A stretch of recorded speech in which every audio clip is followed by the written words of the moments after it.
let's start with the Atlantic. You have the Boston Celtics, Brooklyn Nets, New York Knicks, Philadelphia 76ers, and Toronto Raptors. I'll start with the Raptors. I think this is going to be a tough year for the Raptors. I think that this is going to be a year where you lose Fred VanVleet, and I think that they're kind of torn between something that the Golden State Warriors were struggling with. They're trying to win now, and they're trying to build for the future. Like, you have Scotty Barnes, but then you also have Pascal Siakam, and that doesn't really work. You have to be committed with something. You have to be committed with winning now, or you have to be committed with building for the future.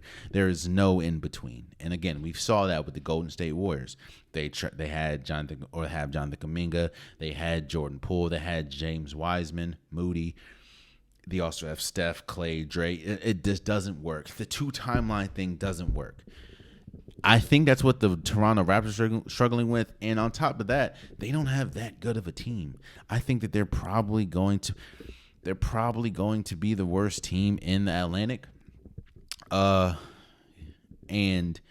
I like Pascal, but I don't know if he's going to remain on this team by the trade deadline, especially when you give us someone like Fred VanVleet. I don't know.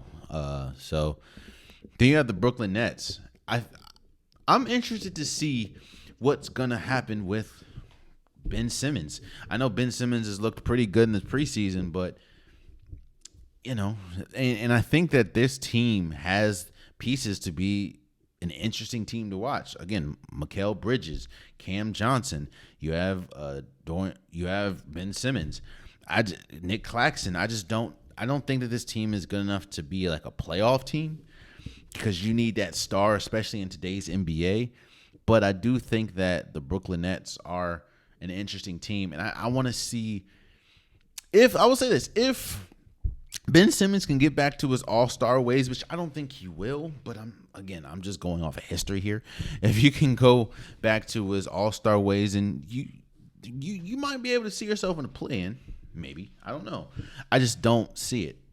I would love to be wrong, and if I am wrong, I'll obviously will come in here and say that I'm wrong. So I just don't see it, man. I don't see it. But I do think the Brooklyn Nets will be exciting, because anytime you come off of the Olympics, usually you have your best year, and you had Cam Johnson in the Olympics, you had Mikal Bridges in the Olympics. I think they're going to be really good. I just don't think they're going to be like maybe playoff, maybe play in, maybe first round playoffs. I don't know, but a lot is riding and banking on Ben Simmons being good. So we'll see. Then you have the Philadelphia 76ers. I've talked about the James Harden situation ad nauseum. I will say that I do think that at this point it's better with addition by subtraction.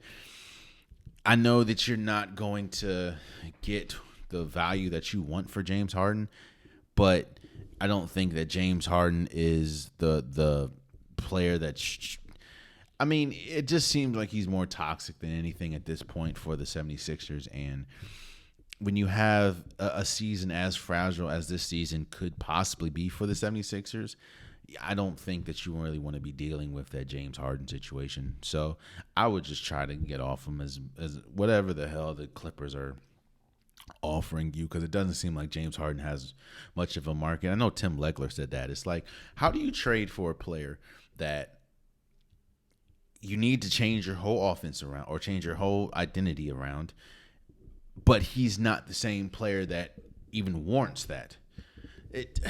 On top of that, like you're not getting a player that's a bona fide proven star in the playoffs. You're not getting a player that, while yes, he averaged or he finished first in assists last year, you're not getting a star. I don't think James Harden is a star anymore.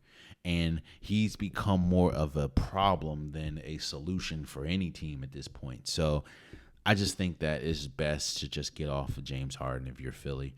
And on top of that, you have some solid pieces. I mean, again, you have the reigning MVP in Joel Embiid. You have Tyrese Maxey. You still have PJ Tucker playing defense. Like, I just think I don't think that this team obviously is a championship contender, especially without James Harden. And even with James Harden, I don't know if they have been, but I do know that you have Joel Embiid.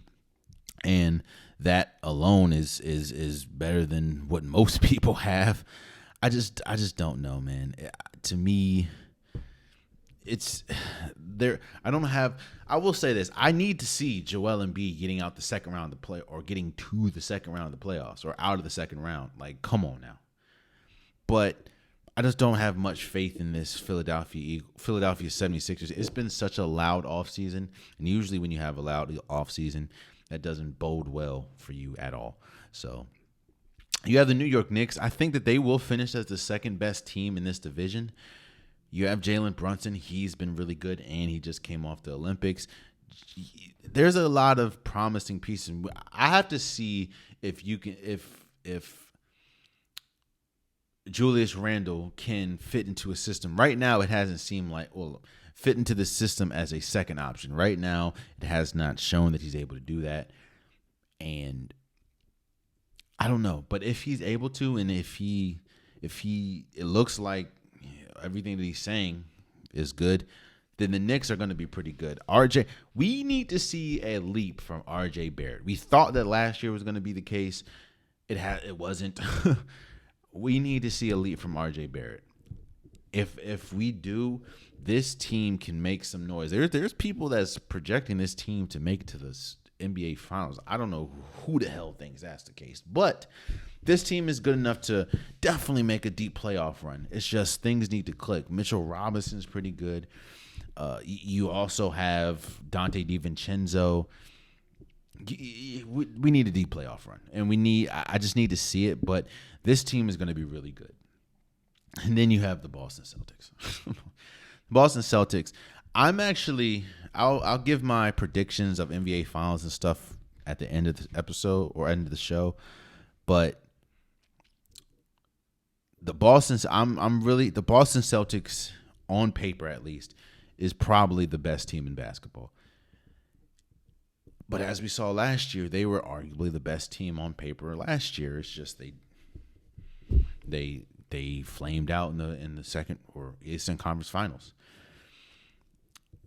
Getting Jrue Holiday, I talked about this before, but getting Jrue Holiday was huge for this team, and it's hard for me. I think it is a massive failure if this team doesn't at minimum, make it to the Eastern Conference Finals.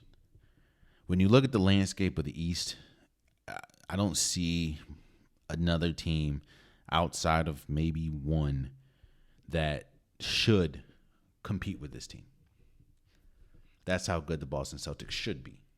Now, as we saw, especially last year, we don't know. But I think when you have Porzingis, when you have Jrue Holiday now, you know what it is? All of this, everything that goes through the Boston Celtics goes through Jason Tatum. Jason Tatum is the main. Obviously, he's the best player on the team, but Jason Tatum, how he's playing dictates what's going to happen. Now, I know that's easier or that's obvious, but Jason Tatum plays point guard most of the time. Jason Tatum shoots most of the shots, and it's pretty much like a back and forth between him and Jaylen Brown. Well,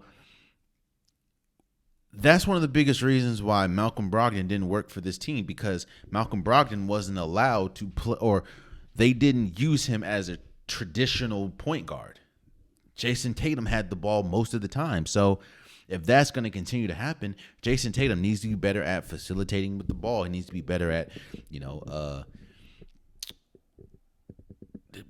running plays. If he doesn't do that, then they're very beatable.